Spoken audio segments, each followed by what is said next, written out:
Vamos lá, pessoal, olha só. O material aqui eu preparei, eu não ia usar material não, mas eu falei, pô, todo mundo usa material, eu falei, então eu quero fazer um material também.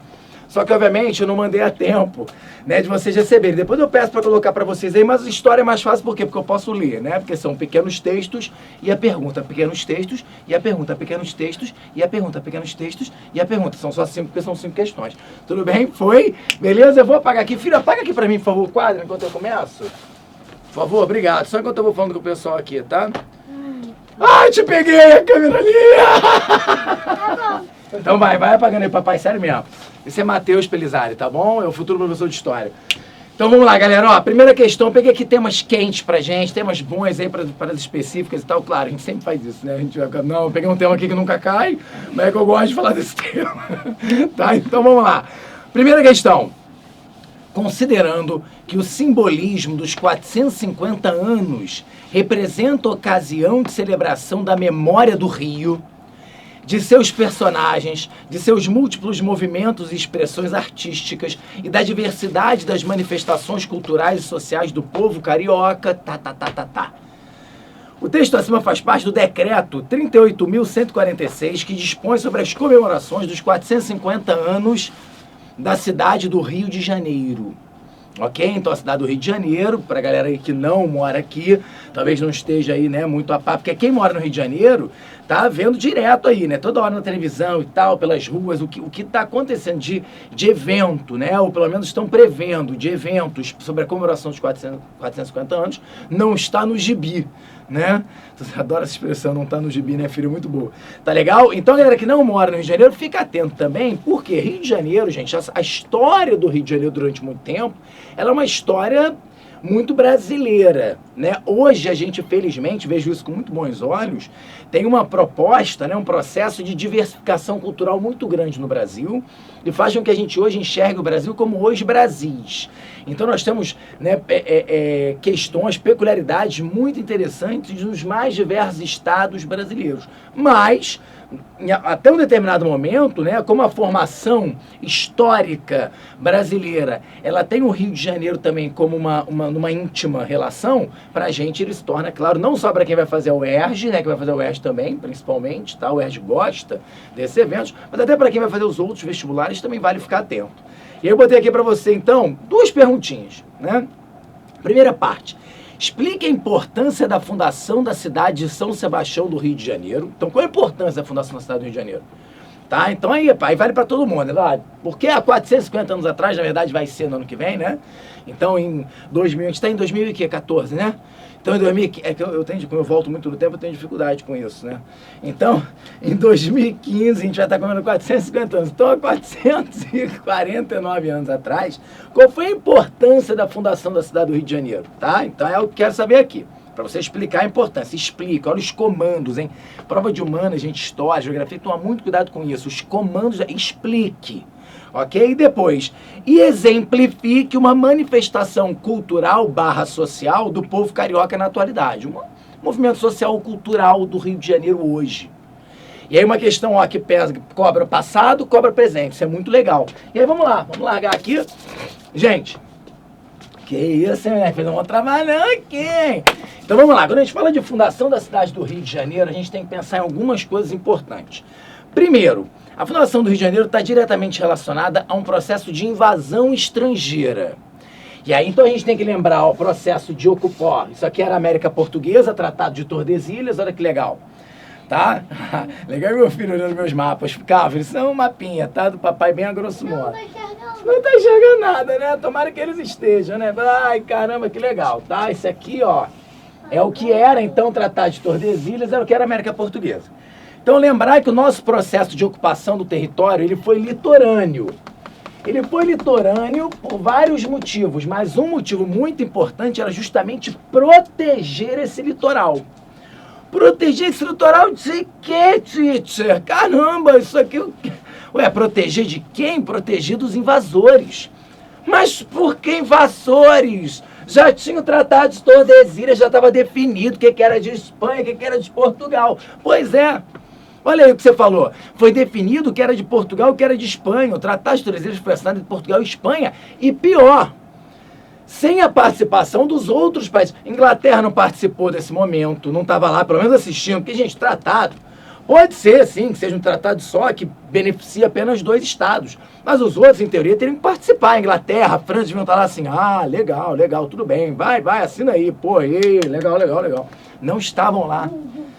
Eu me lembro, inclusive, quando o rei Francisco I da França, filho, sério mesmo, me lembro quando ele botou a mão no meu ombro uma vez. Mentira! Ih, caramba! Mentiroso. Francisco I da França Mentiroso. botou a mão no meu ombro e falou assim, Pelissari, Mentiroso! disfarça. Pelissari, eu gostaria de ver o testamento de Adão dividindo essas terras entre Portugal e Espanha. Ora, o que o rei da França estava fazendo? Questionando claramente o Tratado de Tordesilhas. Então eu não preciso, por que eu te dei essa dica aí? Para falar para você que os mais frequentes piratas, entre aspas, na visão dos portugueses, aqui no nosso litoral eram quem? Os franceses. E vinham piratear o quê? Ora, as riquezas naturais que aqui existiam. Iam piratear pau-brasil, outras madeiras nobres, né? As madeiras de lei, como se chamava. Tá? Vinha aqui também conhecer esse esplendor, levavam aves raras para lá, levaram até índios lá para a Europa, sabia, filho? Os franceses chegaram a levar alguns índios lá para a Europa, sério mesmo. E aí para o pessoal ver, assim, que legal, vamos, para ver se estimulava, assim, fazer com que o Estado francês investisse mais nesse processo de conquistas além mar. Mas tá aí, os franceses então ocuparam a Baía de Guanabara. Olha isso, em 1555 nós tivemos a ocupação da Baía de Guanabara e a formação da chamada França Antártica. Ok? França Antártica. Gente, qual é a grande... Vamos lá, fatores que podem aparecer na sua prova sobre esse momento. A França Antártica, ela tinha uma relação, por exemplo, com as guerras religiosas que aconteciam lá fora também. Então, além do fato, poder cair na tua prova, que você entenda isso como um questionamento francês do Tratado de Tordesilhas, também pode aparecer para você que a vinda dos franceses para cá em 1555, sob a liderança de Nicolau Durand de Villegagnon, tá? Também participavam os protestantes huguenotes franceses, os calvinistas franceses. Que isso, Titi? Que legal! Mas por que os protestantes queriam ir para a América? Porque nos conflitos entre católicos e protestantes na França, o que o rei da França percebeu? Poxa, se nós montarmos uma cidade, né, criarmos um entreposto comercial e para lá pudermos mandar os nossos protestantes, eu atenuo, eu minimizo, eu diminuo os problemas, os choques entre os católicos e os protestantes na França. Então, mas olha, que legal, vamos criar aqui, né, vamos ocupar e criar uma possessão francesa na América, e para lá eu desloco, né, esses meus protestantes, e assim eu vou criando uma alternativa para os protestantes franceses. Então também pode se relacionar reforma protestante, guerras religiosas na França com a fundação da França Antártica. Beleza? Tá anotando, filho? Vai fazer prova disso aí depois. Tá? Vou passar um questionário para você depois. Não, tá legal? Não. E aí que Portugal não podia permitir isso daqui. Não é verdade? E aí vai ser enviado para cá. Olha que coisa interessante. Outra coisa muito boa que pode aparecer. Caramba, sabe quem ajudou os franceses a se organizarem aqui? Sabe quem? Os índios. Alguns índios. Os índios. Aprendeu isso? Aprendeu, filho? Alguns índios que eram hostis à presença dos portugueses acabaram o quê? Se aproximando dos franceses. Olha isso, hein? Tá? E com essa aproximação fizeram alianças militares para lutar contra os portugueses. E os portugueses, por sua vez, também se aliançaram a grupos indígenas para lutar contra os franceses. Foram os tamoios que se uniram aos franceses, lembra? É a Confederação dos Tamoios, que vem do tupi chamado Tamuia, que significa o mais antigo do lugar. Então, esses grupos que lutavam contra os portugueses, eles se uniram aos franceses para lutar contra os portugueses, que também se uniram a outros grupos indígenas. Então, as alianças militares entre europeus, em geral, e indígenas aqui na América foi muito comum. E ajudou a organizar a sociedade colonial. Isso é muito importante, já foi muito cobrado em prova específica. Tá legal? Você fala, mas por que uns índios ficam do lado dos franceses e outros índios ficam do lado dos portugueses? Você não entendi? Claro que entendeu. Porque os grupos indígenas aqui na América também não eram todos amiguinhos, não. Você que tem essa mania de achar os índios da América, que vê todo mundo como um grande bolo. Nós somos os índios da América. Somos todos muito amigos. Não. Você está viajando. Tá? São vários grupos indígenas diferentes e existe, inclusive, uma concepção de guerra predominante entre eles. Eles viviam em conflito. Então, olha aí como é que você explora esse conflito, né? Esse grupo indígena é inimigo desse, você vira aliado desse para poder derrotar esse daqui. Tá? Então, os índios também viam... Aí também acaba essa tua visão de que o índio é ingênuo. O português... Não! O índio também tem os seus interesses. O índio também soube se aproveitar da presença europeia e da força militar europeia. Ok? Então, só para a gente não achar que aquele eurocentrismo fez com que, né, o índio de todo fosse reprimido apenas em momento nenhum ele estivesse dialogando ou tentando negociar para que os seus interesses também fossem atendidos. Tudo bem? Beleza? Muito importante isso. E aí vamos lá, e aí a gente tem que falar então da expulsão, né, dos franceses da França Antártica. E é aí que entra a questão o quê? Da fundação da cidade do Rio de Janeiro. 10 anos depois, em 1565, será fundada a cidade de São Sebastião do Rio de Janeiro. Tá? E aí a cidade é fundada para... Que é isso? A cidade é fundada, tá, para que sirva ali, né, de ponto de luta contra esses franceses. Tá? E aí, então, você tem esse processo de expulsão sendo concluído. Na verdade, a luta já está acontecendo, as guerras estão ocorrendo. Estácio de Sá, né, é o fundador da cidade do Rio de Janeiro, tudo bem? E aí, eles conseguem, então, 2 anos depois, em 67, tá, expulsar os franceses, é o processo de expulsão, e se consolida, então, a cidade do Rio de Janeiro. Tudo bem? E aí, inclusive, o Mendes Sá, ele vai colocar um outro sobrinho dele para ser o governador da cidade do Rio de Janeiro, que é Salvador Correia de Sá, um dos maiores governadores que a cidade do Rio de Janeiro já teve. Tá? E essa, então, é a Baía de Guanabara. Na Baía de Guanabara é fundada uma das cidades mais famosas do Brasil e do mundo. E por isso, claro, o seu aniversário de 450 anos ano que vem pode ser que apareça na nossa prova. Até porque, né, ela envolve uma série de outras questões. Guerras religiosas, né, a questão da relação do índio com o europeu, tudo isso pode aparecer aqui. Tratado de Tordesilhas, questionamento do tratado, ocupação portuguesa na América, tudo isso pode aparecer. Caramba, meu filho, falei pra caramba, né? Mas não acabou a questão, não. Não acabou a questão, não, porque você, ele te explicou a importância da fundação da cidade. Né, que ela foi muito importante na luta contra os franceses que tinham ocupado ali a criada França Antártica desde 1555. Mas aí ele pede uma coisa que é o que? Exemplifica uma manifestação cultural social do povo carioca na atualidade. Gente, claro que você que não é do Rio, vai logo para a manifestação cultural, que é muito mais fácil. Quer ver como é muito mais fácil? Agora você vai gabaritar. Qualquer um aqui, gente, pensou em Rio de Janeiro, quando vocês viajam, que falam que são do Rio, qual é a primeira coisa que se fala lá fora? Carnaval. Acabou. Gente, aí não tem erro.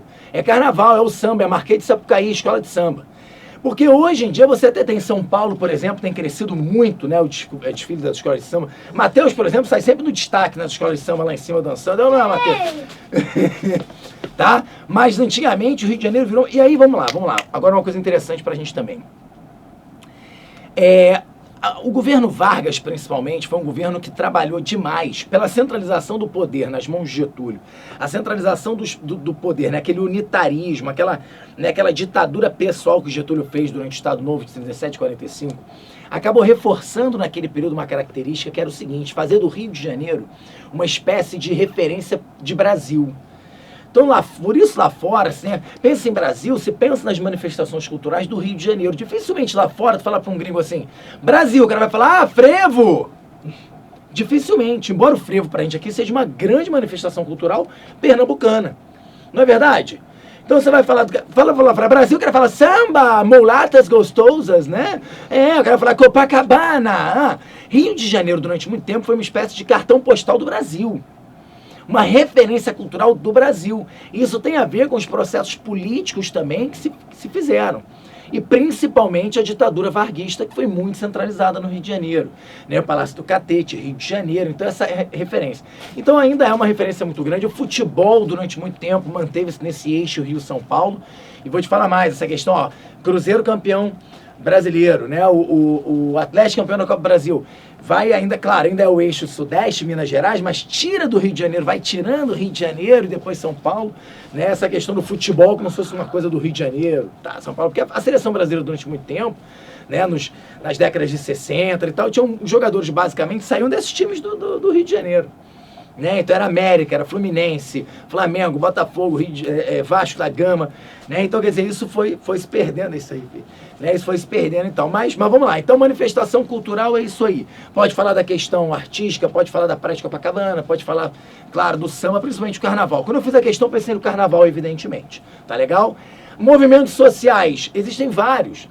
A CUFA, por exemplo, Central Única das Favelas, ela é um movimento brasileiro, até que a presidência hoje da CUFA é de um cearense, é lá de Fortaleza, tá? Mas a presença dos representantes das favelas do Rio de Janeiro sempre foi muito marcante, e é um movimento social. Quer ver um outro movimento importante? A parada gay, a parada do orgulho gay no Rio de Janeiro é considerada uma das maiores paradas brasileiras e mundiais. Né? Então é muito importante, ali em Copacabana, quando é feita ali pelo movimento, e agora, ó, LGBTS, não é isso? Caraca, eu até me perco agora, nasci, a já mudou tanto. LGBTS, é isso, sim, lésbicas, gays, bissexuais, transexuais e simpatizantes. Olha eu aqui, olha eu aí. Olha eu ali, simpatizante, filho. Já fui, sabia? Parada gay lá em Copacabana, muito maneiro. Eita. Tá bom, então?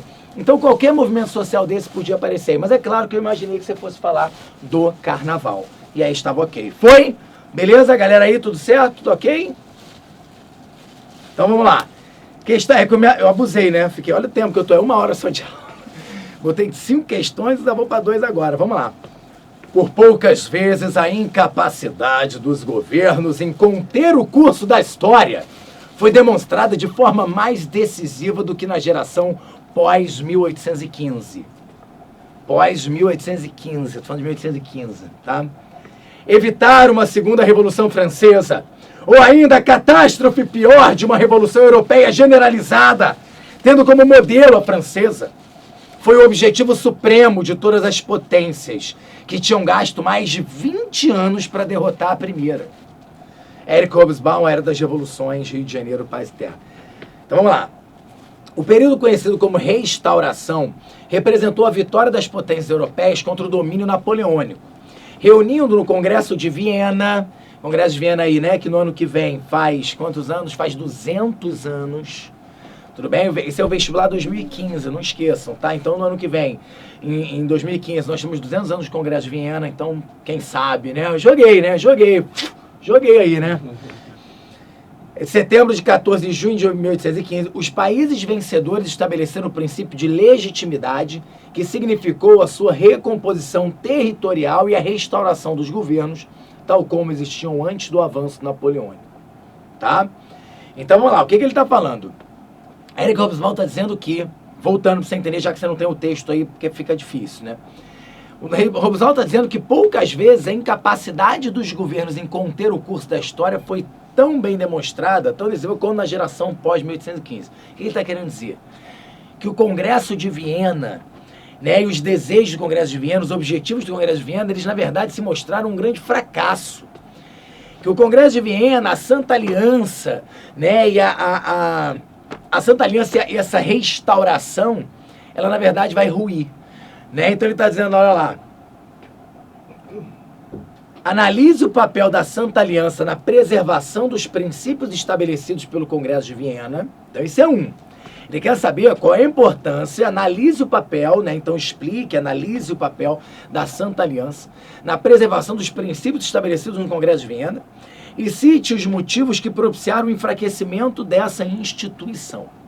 Ok? E aí nós temos algumas coisas que podem aparecer na sua prova sobre esse momento. Vou dar o print aí, quem quiser, ó.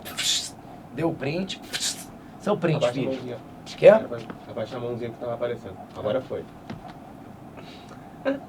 Foi o print com a cara do Peli. Tá? Vamos lá, ó. Vamos lá. Coisas importantes que podem aparecer nesse momento. tá? Bom, a gente está falando aí do Congresso de Viena, legal. Mas vamos lá. Revolução Francesa. Revolução Francesa, as revoluções francesas foram um fenômeno de caráter liberal e nacionalista. Né? Então, o liberalismo, sem dúvida nenhuma, foi o foco principal desse processo. Era a derrubada do absolutismo francês, o fim da sociedade aristocrática de privilégios, era a ascensão da burguesia francesa. Ok? Napoleão Bonaparte veio, se fez líder dessa revolução. Mas Napoleão Bonaparte não fazia parte da revolução. Quem falou, cara? Me lembro, filho, quando Napoleão Bonaparte ascendeu ao poder em 1799, sabe o que ele falou pra mim? Olhou pra mim e falou assim: Pelizari, a Revolução Francesa acabou. Você nem existia. Fica quieto. A Revolução Francesa acabou. Mas sabe o que ele queria dizer com isso, filho? Não é que a Revolução Francesa em si, os seus ideais tinham acabado, não. O que Napoleão queria dizer naquele momento é que aqueles 10 anos de instabilidade política e econômica e social que a França vivia tinham acabado. Que agora a França viveria o quê? Um período de organização, de estabilidade, de crescimento econômico. E foi o que ele fez. Foi ou não foi, filhão? Isso! Né? Então, de 1799 a 1815, no período napoleônico, a França viveu um período de expansão territorial. Crescimento, foi um império, né? Consulado e império. E os ideais revolucionários franceses foram expandidos. A Declaração dos Direitos do Homem e do Cidadão foi levada para vários países da Europa. O Código Civil Napoleônico, que determinava claramente uma sociedade burguesa, foi expandido para essa Europa. E aí, quando Napoleão é derrotado, o Congresso de Viena, gente, olha aí, ó. O que é esse Congresso de Viena? Ora, a clara tentativa, né? O Congresso de Viena, que conta aí, né, principalmente com quem? Áustria, Prússia, Rússia, né? A Inglaterra vai entrar aqui depois, tá? Vou explicar por que a Inglaterra. Isso não faz sentido de ser Inglaterra, e calma que eu vou te explicar. Então, qual é a proposta do Congresso de Viena? Ora, tentar fingir que a Revolução Francesa não acabou, não existiu. É fazer assim, ó, acabou. Vamos voltar à Europa, o que era antes, até o quê? 1789. Que está voando tudo, né? É isso. É o medo do efeito dominó. É o medo que as revoluções liberais burguesas pudessem o quê? Tomar conta dessa Europa. Então, o princípio da restauração é o quê? Vamos restaurar o mapa político, vamos acabar com as conquistas napoleônicas, vamos reconduzir ao trono as dinastias derrubadas por Napoleão. E aí tem um acontecimento muito importante, que também faz aniversário no ano que vem, 200 anos, aqui em 1815, que é o quê? A elevação do Brasil a Reino Unido. Olha, isso é importante, gente, porque muita gente considera o período colonial brasileiro de 1500, né, ou 1532, tanto faz, né, ali de 1500, até o que? 1815. Porque em 1815, oficialmente, nós deixamos de ser uma colônia. Eu, particularmente, uso 1808, tá? A família real chegou aqui, a gente não é mais tratado como colônia, mas tudo bem. 1815, elevação do Brasil ao Reino Unido, que foi uma exigência do Congresso de Viena.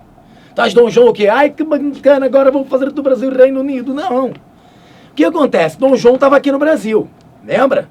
Ele não queria voltar para Portugal. Mas para assumir como rei de Portugal, ele precisava estar em Portugal. Olha o problema agora. Mas ele não quer voltar, ele quer ficar aqui.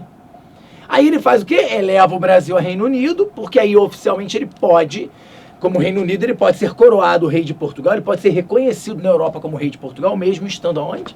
Na América. Então é uma jogada política, tá? E de certa forma é muito interessante para as elites brasileiras, é um momento importante para a história do nosso país. Nós somos elevados a um Reino Unido elevado, a Reino Unido, a Portugal e Algarves.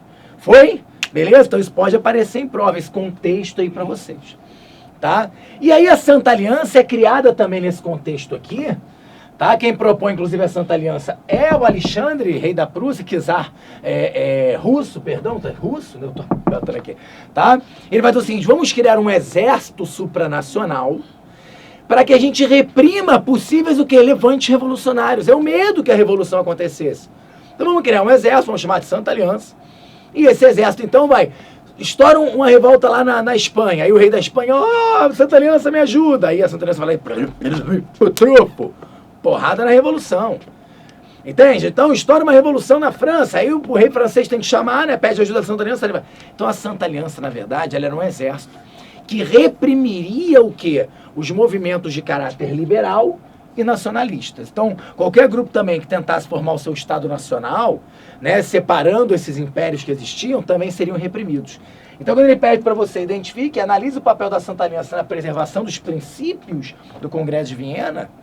Ora, se o Congresso de Viena ele queria impedir novos movimentos liberais na Europa, a Santa Aliança seria o braço armado nessa luta. Então a Santa Aliança é um exército supranacional que reprimiria movimentos de caráter liberal ou nacionalistas, dessa forma então garantindo os interesses do Congresso de Viena. Foi? Tudo bem? E aí ele quer saber também, ó, e cite os motivos que propiciaram o enfraquecimento dessa instituição. O principal motivo do enfraquecimento do Congresso de Viena, ora, primeiro, né, a onda revolucionária, que é o que o Hobsbawm está falando para vocês ali. Não deu para mudar o curso da história. Então, em 1820, eu vou ter aí um grande ciclo revolucionário. Em 1830, outro grande ciclo revolucionário. Em 1848, outro grande ciclo. Então, na verdade, a história mostrou que as revoluções liberais iam superar o movimento conservador do Congresso de Viena. Mas mais importante ainda, foi o fato, por exemplo, de 1821, a Rússia, a idealizadora do exército da Santa Aliança, apoiar a independência da Grécia. Então, quer dizer, o que acontece? A independência da Grécia é um movimento liberal e nacionalista. A Rússia, por interesses próprios, apoia a independência, quando deveria reprimir. Quando deveria o quê? Mandar os exércitos da Santa Aliança para a Grécia e, o quê? Por tropo, reprimir os gregos. Mas não. Como a Rússia tinha interesses, ela fez do que? Apoiou o processo de independência. Então, quer dizer, os interesses aqui internos fizeram com que a Santa Aliança não tivesse muita força. Quer ver outro? A Igreja Católica não apoia a Santa Aliança. A Igreja Católica é contra a união, né, da Áustria, que é católica, com a Prússia, que é protestante, luterana, e com a Rússia, que é ortodoxa. Então a Igreja Católica não apoia a Santa Aliança, o que também é um motivo para o seu enfraquecimento. Foi? Beleza? Podemos pular para 3 aí pra gente, ó, porque estamos corrida há quanto tempo aqui? Pode, filho? Posso fazer a terceira? Entendeu tudo aqui? Então tá, vou te dar a prova para fazer depois. Não. Terceira questão. O período de 1919 a 1939, pelos componentes que o constituíram, marcados por esperanças e frustrações, é tido como um dos mais críticos da época contemporânea. Eu me emociono, filho, sempre que eu falo desse momento. Dos esforços para superar a devastação da Primeira Guerra Mundial, se encaminha para a recuperação e logo em seguida para o novo conflito mundial. Filho. Aí eu peço o que para eles? Relacione, pode vir, fica aqui, filho, fica comigo. Fica dando tchauzinho pra galera. Relacione os esforços do Estado alemão para a superação da Primeira Guerra Mundial com o início do novo conflito. Gente, por que eu botei essa questão aí? Pô, vamos lá, né? 100 anos da Primeira Guerra Mundial, 1914, 2014, 100 anos de início da Primeira Guerra Mundial. Então a gente tem que ficar atento aí, pode acontecer um PAN, quem sabe, por que não? Tá? E como também aí o entre guerras é um período muito falado, a ascensão do nazifascismo e tal, também eu falei, bom, vamos fazer uma questão que fale sobre esses assuntos como um todo. Então eu quero que você fale o seguinte, eu pedi especificamente você relacionar os esforços do Estado alemão para a superação da Primeira Guerra Mundial com o início do novo conflito. Tá bom. A gente sabe que a Primeira Guerra Mundial ela foi fruto da expansão imperialista, né, daqueles choques. Aí eu vou lembrar para vocês, eu até botei isso em outra aula outro dia, não lembro qual foi a aula. Vou apagar aqui, faz o print aí. Foi. Filho, sabe o que é o print? Não. É a galera lá, pega na tela e fotografa a tela. Aí fica o papai assim, com essa cara de bobo e as coisas no fundo, assim, ó. Aí o pessoal fica com essa foto em casa, no computador deles. Depois no print final deixa tu vir junto, a gente fica junto no print, tá? E tira uma foto nossa. Não. Galera, vamos lá. Então, a Primeira Guerra Mundial, só quero te mostrar uma coisa, pra você entender aí o contexto do pós-Primeira Guerra. Você lembra da formação da Tríplice Entente, não lembra? Inglaterra e França se uniram na Entente Cordiale, depois veio a Rússia e entrou aqui, formando a Tríplice Entente. E aí você vai entender um dos principais motivos da união dessa galera aí. Ingleses têm como grandes inimigos quem? Os alemães, que tinham uma forte produção industrial, uma forte produção bélica, tá? Vinham crescendo assustadoramente mesmo, que assustava os ingleses e os franceses. Tinham derrotado os franceses na Guerra Franco-Prussiana de 1870 a 71. Então havia um forte revanchismo francês. Olha aí, Inglaterra e França são inimigos da Alemanha. E a Rússia? Idem. Os desejos imperialistas russos se chocam com os desejos imperialistas da Alemanha na região dos Balcãs. Olha agora. Agora o que eu quero te dizer é que o inimigo comum aqui é a Alemanha. A Áustria entra aqui, né? Depois a Itália, que depois vai mudar de lado, vai pro lado de lá. Então isso aqui é o que importa mais pra gente. Mas a Alemanha, olha aí, a Alemanha é o grande inimigo. A Alemanha era o inimigo em comum. Eu posso dizer, inclusive, que isso aqui é uma aliança o quê? Germânica. A Primeira Guerra vai se desenrolar, a Alemanha vai ser derrotada, os Estados Unidos vão entrar aqui também, né, e tal, e a galera vai derrotar a Alemanha. Beleza, a Alemanha perde. Aí vem o Tratado de Versalhes. Aí você entende por que o Tratado de Versalhes culpa a Alemanha pela guerra. Por que o Tratado de Versalhes joga a Alemanha no fundo do poço? Porque era um desejo principalmente dos franceses, mordidos pela Guerra Franco-Prussiana, mordidos pela perda da Alsácia-Lorena. Né? Então vamos jogar a Alemanha no fundo do poço. A Alemanha vai lá no fundo do poço. E para a Alemanha se recuperar, foi difícil pra caramba. Até porque quem ajudava a Alemanha era os Estados Unidos. Os Estados Unidos tentou ajudar a Alemanha. Por uma questão clara, economicamente falando, os Estados Unidos percebiam que afundar economicamente a Alemanha não era bom para a economia mundial. Então tivemos alguns planos de ajuda econômica norte-americanos à Alemanha. Mas aí em 29 vem a crise de 29, os norte-americanos o quê? E aí aquela ajuda econômica não vem mais. E aí, meu amigo, se a Alemanha já estava mal na década de 20, você imagina depois da crise de 29. Então a década de 30 é uma década muito complicada para a Alemanha. Então é a hiperinflação, né? Então o governo imprimindo notas de bilhões de marcos, tá? De marcos. Então, quer dizer, o povo alemão desempregado, o povo alemão no fundo do poço, e é nesse momento de extrema crise econômica, crise política, crise social, que vai se criando, vai se fortalecendo um discurso radical, de extrema direita, extremamente nacionalista, tá? Extremamente o quê? Revanchista, né? Um discurso de revanchismo, sem dúvida nenhuma, aí dentro, que é o nazismo. Então, o caldo que gera o nazismo é exatamente, né, essa crise política da República de Weimar, né, uma república liberal incapaz de recuperar essa Alemanha. E aí vem, então, o nazismo, Adolf Hitler, com um discurso muito forte de recuperação econômica, de que recuperariam a economia alemã a partir da indústria bélica, por exemplo, né, formaria um grande império, que é o Terceiro Reich, e a partir daí a Alemanha poderia se tornar, né, o Estado poderoso que merecia ser no discurso de Adolf Hitler. Então, quer dizer, esse caldo, esse momento de crise foi o que abriu espaço para um rápido crescimento dessa vertente capitalista, antiliberal, anticomunista, de extrema direita, altamente nacionalista, belicista, e no momento que Hitler chega ao poder, a partir de 1933, e realmente vai consolidando o seu projeto de formação de uma grande Alemanha, um grande império, o Terceiro Reich, ele vai então propondo o quê? O processo de expansão. É a teoria do espaço vital alemão, né? Então, que a Alemanha precisava crescer para que ela pudesse, então, de fato, né, alimentar as suas necessidades, não só de matéria-prima, mas também de mão de obra, né, e, obviamente, economicamente falando. E aí, nesse sentido, nós temos as invasões e o expansionismo alemão como principal motivo para o início da Segunda Guerra Mundial. Tá? Então, galera, quando ele fala relacione os esforços do Estado alemão para a superação da Primeira Guerra Mundial com o início do novo conflito, ora, é mostrar que no esforço do Estado alemão para se recuperar, houve aí a ascensão, né, política de um grupo, né, do partido nazista, que tinha aí como, além do nacionalismo, do antiliberalismo, do anticomunismo, também tinha como grande discurso e grande proposta a conquista do espaço vital alemão.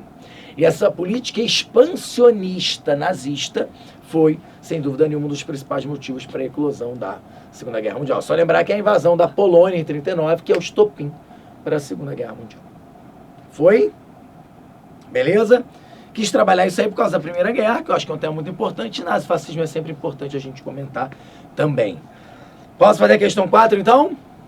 Posso? Vamos lá? Que a gente ainda tem aí 15, 20 minutos, né? Não, 19. 20, filho, 20, porque o tio Oda também me roubou 3, 4, 5 minutinhos. Aí eu roubo um pouquinho do Alex e assim é a vida aqui na aula, tá, filho? Na vida não é assim, não. Na vida um roubo não justifica o outro, um erro jamais justifica o outro, tá, filho? O papai tá querendo dizer aqui que aqui no nosso acordo, o arranjo descomplica, um empresta, pegou emprestado os minutinhos da minha aula, eu pego emprestado os minutinhos da aula do outro, tá? É, porque toma cuidado com o que você fala no frente de uma criança de 8 anos de idade, né? Vai fazer 8 daqui. Ah, tem 7, vai fazer 8 dia 27 de dezembro. Você tá muito mais pra 8 do que pra 7, tá legal?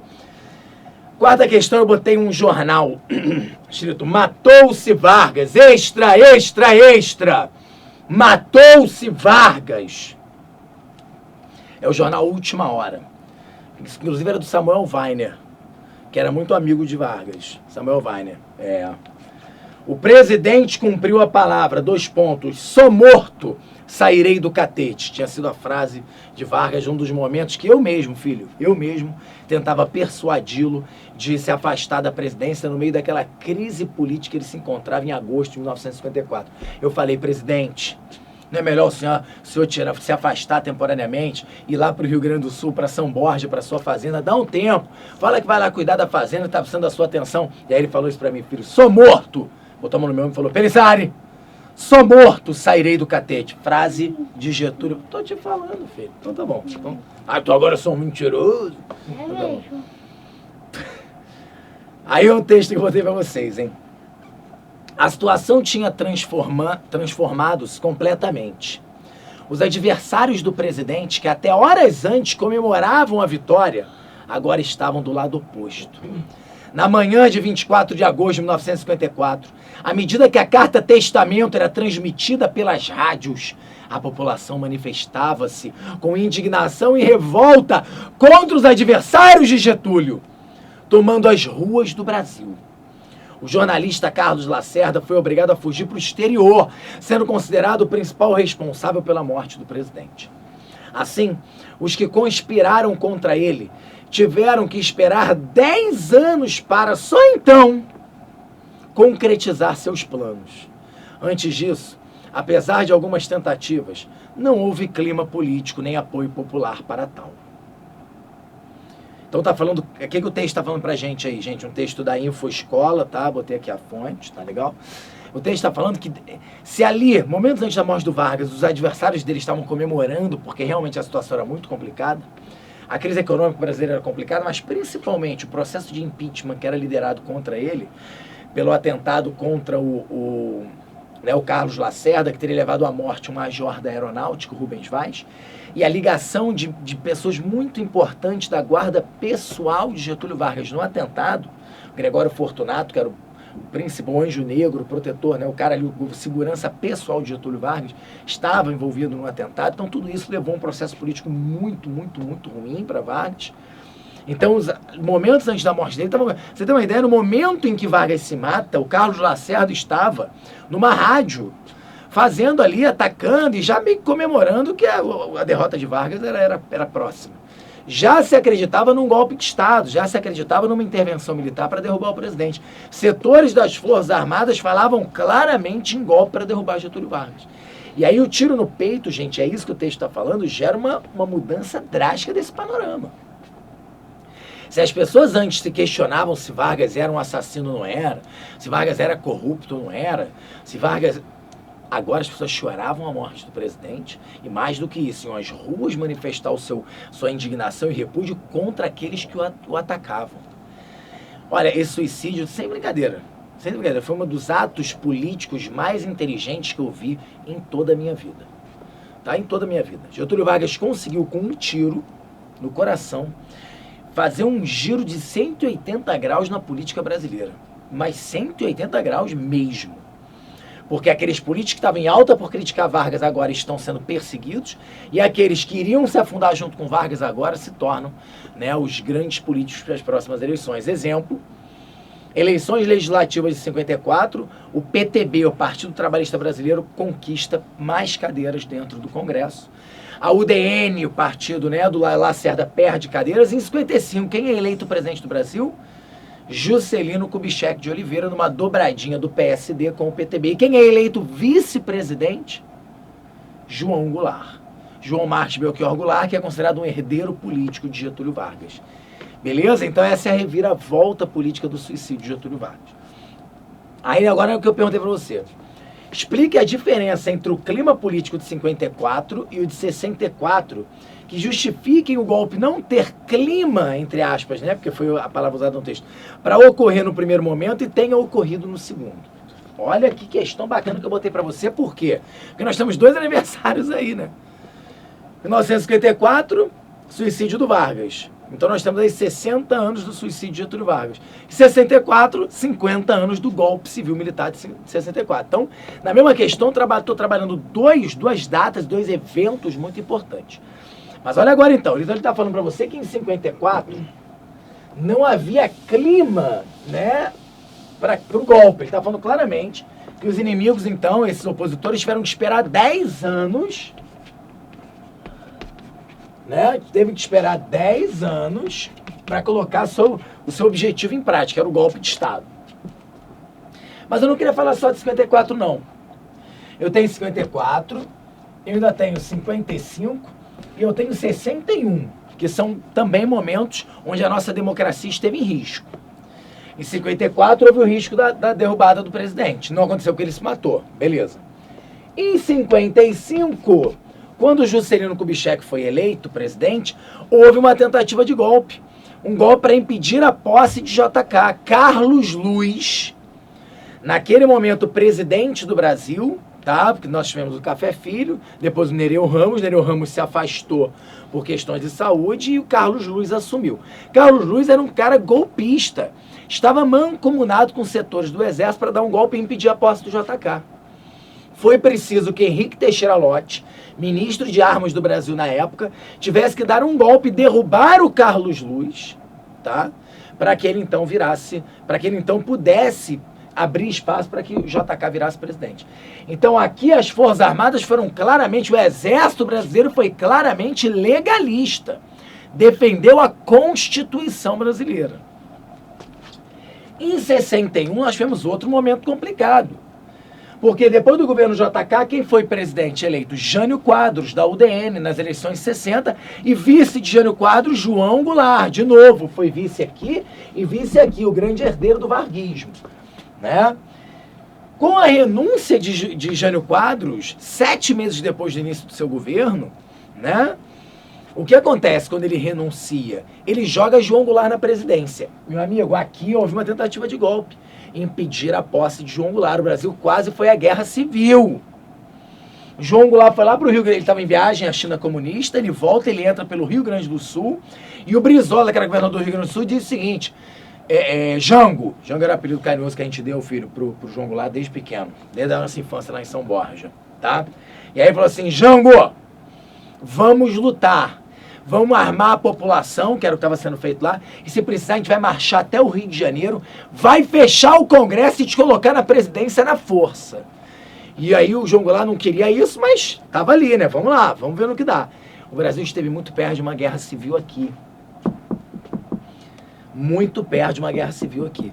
Aí, de certa forma, o Exército foi legalista, né? A maior parte do Exército defendeu a Constituição. O Exército do Rio Grande do Sul, então, que é o terceiro exército mais poderoso do Brasil, defendeu a Constituição. E assim nós tivemos aí, na verdade, uma medida parlamentarista. O Brasil foi uma emenda parlamentarista que o João Goulart aceitou. Ele preferiu isso do que, né, manter aquele clima de tensão.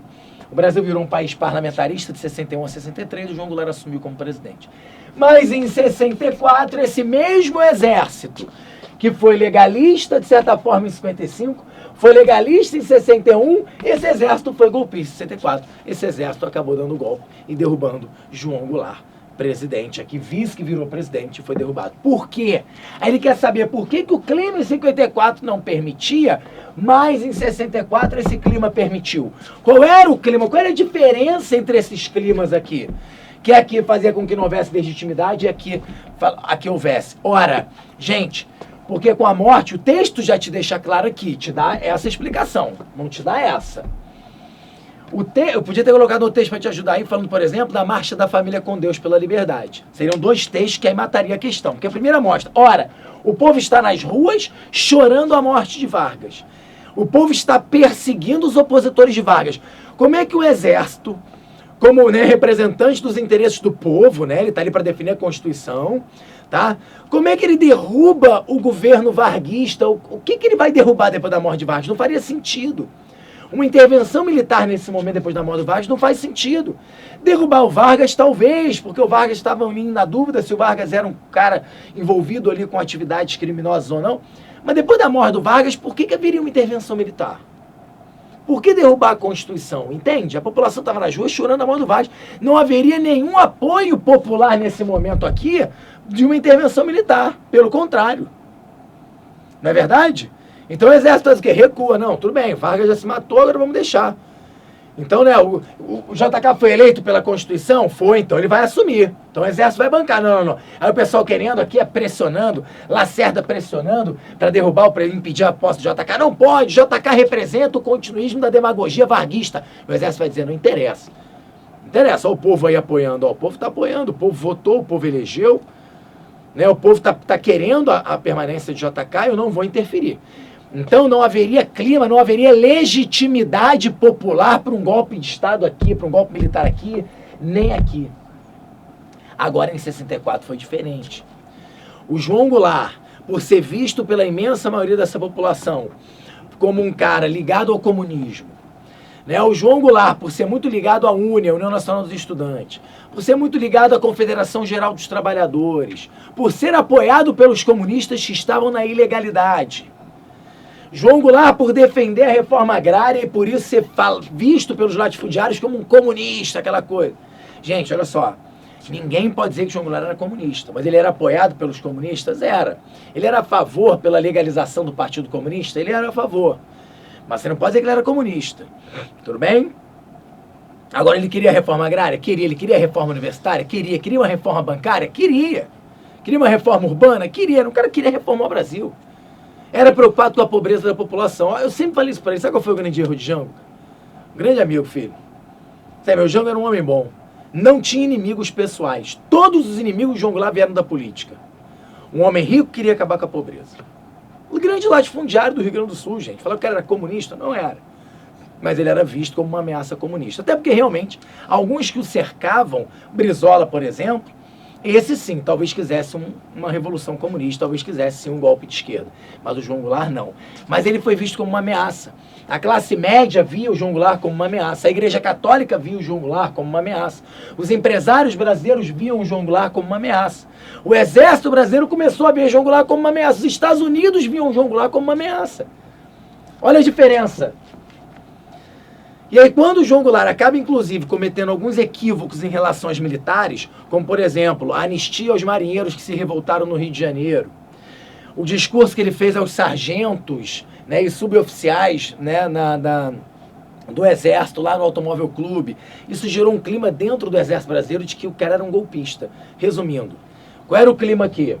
Um clima de legitimidade. O povo não apoiaria uma intervenção. Qual foi o clima em 64? A população brasileira apoiou o golpe ao João Goulart. A maioria da população apoiou. Então, por isso a gente inclusive chama o golpe de 64 de um golpe civil-militar. Porque aqui houve, claro... E aí o exemplo disso, uma questão de pedir um exemplo, você fala das marchas da família com Deus pela liberdade. Centenas de milhares de pessoas nas ruas pedindo claramente a intervenção para derrubar o presidente João Goulart. Só toma cuidado, eu estou falando que essa maior parte da população queria a intervenção, a derrubada do João Goulart. Não estou falando que queria uma ditadura de 21 anos. Queriam a derrubada do João Goulart e, obviamente, abrindo eleições e tal. Tá, que essa era a proposta, né? Quando o Castelo Branco assumiu, o ato institucional número 1 previa eleições presidenciais para outubro de 65. É porque a linha dura atropelou essa linha moderada e acabou ficando 21 anos. A ideia é devolver o poder em 65. Foi? Caramba, essa eu falei, hein? Vamos lá, dá tempo pra fazer mais uma? Dá, não dá? Não. Dá sim, filho. Fica quieta aí. Só faltam só 5 minutos. 5 minutos eu faço até um irmão pra você.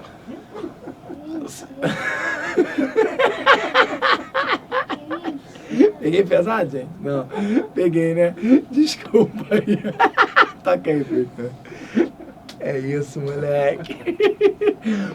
5 minutos é tempo pra caramba, filho. Na verdade, são 10 minutos, que eu tenho 5 da todo lado. Aqui jaz, olha o texto do Joelmir Betting, gente. Foi um grande jornalista, né? Joelmir Betting, um jeito... Vou estar indo aí. Aqui jaz a moeda que acumulou de julho de 1965 a junho de 1994 uma inflação de 1,1 quatrilhão%. Sim, inflação de 16 dígitos em 3 décadas. Ou precisamente um IGPDI de... Não dá nem pra falar. Eu não sei dizer isso. Que isso? 1 quadrilhão, 143 trilhões, 332 bilhões, 741 milhões, 811.850%. Dá para decorar? Perdemos a noção disso porque realizamos 4 reformas monetárias no período e em cada uma delas deletamos 3 dígitos da moeda nacional. Um descarte de 12 dígitos no período. Então, realmente, nos planos, plano cruzado, né? Cruzado 1, cruzado 2, depois o plano Collor, né? E aí você tem aí um descarte, no caso único no mundo, desde a hiperinflação alemã dos anos 1920. E isso é legal que também faz uma relação com a hiperinflação alemã, que é um caso de nazismo e tal, que foi a ascensão do nazismo. Cuidado isso aí, filho, isso dá choque, hein? Criança mexendo em tomada é ótimo, né? Acabou de... moleque, os cabelos em pé assim, ó, né? Aí olha o que ele quer aqui, ó. Identifique o evento descrito no texto e discorra sobre suas principais consequências políticas e econômicas. Gente, qual é o evento aí que faz aniversário também? 1994, né? Então agora nós estamos fazendo quantos anos? 20 anos desse evento que o Joemir Betting está falando aqui. Aqui jaz a moeda que acumulou. Ele está falando falando que era o fim de uma era, né, onde a hiperinflação dominou. Então, qual foi o evento em 1994 que colocaria um fim nesse processo de hiperinflação? É essa a questão. Então, ele quer que você primeiro identifique o evento. Identificou, já foi metade da questão. E depois discorra sobre as principais consequências políticas e econômicas desse evento. E aí? E aí, pessoal, aí já matou? Real, pessoal. Plano real, é isso. 1994, lançamento do Plano Real. O que pode aparecer sobre isso? Primeiro, é isso aí. Entender que essa hiperinflação é fruto de uma série de equívocos, né? Possivelmente, eu vejo dessa forma, né? Mas uma série de endividamentos que o Estado brasileiro acumulou ao longo da sua existência. E eu estou falando, gente, desde que o Brasil é Brasil. Tá? O Brasil, a história brasileira é uma história que se confunde com a história da nossa dívida externa. A verdade é essa. Então, o Brasil se tornou independente e quem indenizou Portugal com a perda da nossa independência foram os ingleses, emprestando dinheiro pra gente. Então, o Brasil já nasce endividado. E aí vamos vir para a realidade, né? Eu colocaria para vocês, por exemplo, o governo Dutra como um primeiro momento aí para isso. Porque durante a Segunda Guerra Mundial, o governo Vargas acumulou uma série de reservas, comercializando ali e tal, a gente conseguiu acumular reserva. O Brasil tinha dinheiro acumulado depois da Segunda Guerra Mundial. Aí veio o governo Dutra, o Brasil abriu naquele processo de aproximação com os Estados Unidos, Guerra Fria, nós abrimos a nossa economia. Começou a entrar produto importado pra caramba. Aí nós fomos queimando nossas reservas, isso começou a gerar uma super, né, já uma inflação bem considerada aí. Depois vem quem? Getúlio Vargas. Falei pra você que esse período aí, o suicídio de Getúlio Vargas, tinha uma crise econômica também? Pois é, uma grave crise econômica, uma inflação significativa nesse período também. E aí Getúlio Vargas cai. Vem o JK. JK consegue, de certa forma, controlar a economia, né? Faz um arroz salarial ali, controla a economia, gera um crescimento econômico através do seu Plano Nacional Desenvolvimentista, que é o quê? Entrada do capital estrangeiro, e endividamento externo, endividamento com a FMI. Daí depois do JK, qual é o grande momento de crescimento da economia? Milagre econômico brasileiro, de 68 até 73, até o milagre, até a crise do petróleo. Como é que foi o milagre econômico dos militares? O Plano Nacional de Desenvolvimento, endividamento externo, tome de pegar dinheiro lá de fora, dos Estados Unidos financiando a ditadura militar, tome dinheiro, tome dinheiro, tome dinheiro. A dívida externa brasileira, ó, pum. Crise do petróleo, segundo o PND, Geisel, marcha forçada, endividamento. Aí vem a segunda crise do petróleo em 79, os juros internacionais disparam e a nossa década de 80. Não é à toa que ela é chamada de década perdida, economicamente falando. Né? Porque os juros disparam, nossa dívida externa dispara e tá aí, né? O Brasil não consegue, né? Tudo que o Brasil produz, ele tem que usar esse dinheiro para pagar juros da dívida externa, Então ele não investia no seu próprio desenvolvimento econômico. Então a economia brasileira foi ficando o quê? Atrasada. Né? Então você pega ali nossas indústrias, nossas empresas estatais abandonadas, sucateadas. Tá? E aí inflação crescendo, crescendo, crescendo. Aí vem, no final da ditadura, vem Sarney, que tentou, Plano Cruzado 1, Plano Cruzado 2. São planos de choque na economia brasileira, mas que não surtiram seu efeito. Né? Depois veio o Plano Collor, veio o Plano Marcílio, também não surtiram seu efeito. E o Plano Real, aí sim. Aí vem o Collor, né? Plano Collor, mas aí o Collor sofre processo de impeachment, ele é afastado em 92, Itamar Franco, o vice, assume o lugar dele, e o seu ministro da Fazenda, Fernando Henrique Cardoso, é o responsável, junto com um grupo de economistas da PUC, a montar o famoso Plano Real. E aí sim, o Plano Real, um plano que de fato cria, né, uma estrutura de contenção da inflação, que tem lá seus problemas, dificulta o crescimento econômico do país. Por quê? A principal forma de controlar essa inflação passa a ser os juros altos. A abertura da economia, a redução dos gastos públicos, a concorrência estrangeira, tudo isso ajudou. Né? Uma paridade do dólar real durante muito tempo para facilitar essa entrada e competição dos produtos importados, legal. Tá? Mas, de fato, o Plano Real, ele até hoje se mostra um plano bastante eficaz na contenção da inflação ou da hiperinflação que assolava o nosso país. Tá? Então é um momento importante, é um evento muito importante, é um plano econômico muito importante, embora tenha sofrido oposição aí, né, da esquerda brasileira durante muito tempo. Hoje é um consenso o Plano Real, ninguém discute o Plano Real, ninguém vai mexer no Plano Real mais, né? Então até que a gente hoje está falando aí sobre a inflação até, meu Deus, 6% de inflação no ano, a gente está com medo. Nossa, a inflação no mês era de mais de 40% no mês. Então, de fato, o Plano Real, ele alcança o seu objetivo. Tá? Então, quando ele pede aí, identifique o evento, é o Plano Real, sendo o lançamento do Plano Real, a criação da unidade real de valor, né? E a moeda real, que vigora até hoje, se tudo der certo, vai vigorar, né, para todo sempre. E aí ele quer também as principais consequências políticas e econômicas. E aí, gente, consequência econômica, a estabilização da moeda. Ok? O Brasil passa a poder fazer projeções futuras, passa a poder ganhar maior credibilidade no cenário internacional, passa a poder obter novos empréstimos e agora, né, com juros melhores, por mostrar que tem condições, né, de administrar essa dívida melhor. Tá? Isso gera internamente a possibilidade de crédito também, o que estimula a economia. Né? Você hoje pega um cartão de crédito e compra uma coisa a prazo com mais facilidade que nessa época da hiperinflação. Cartão de crédito era só para quem tinha muito dinheiro. Ninguém usava cartão de crédito. Hoje todo mundo paga no cartão, né? Até que tem milha. Né? Agora, tem as consequências políticas. Pode entrar, vem. Qual é a consequência política disso, gente? Quem saiu muito fortalecido nessa história foi o Fernando Henrique Cardoso, que aí então é convidado pelo PSDB a se candidatar à presidência da República. E aí é curioso que você pega ali a campanha presidencial, né, FHC versus Lula. Logo que é lançada a campanha presidencial dos dois, o Lula estava muito à frente. O Fernando Henrique Cardoso chegou a dizer que se a coisa não mudasse de figura nos próximos meses, eu lembro disso em maio, acho que foi em maio, filho.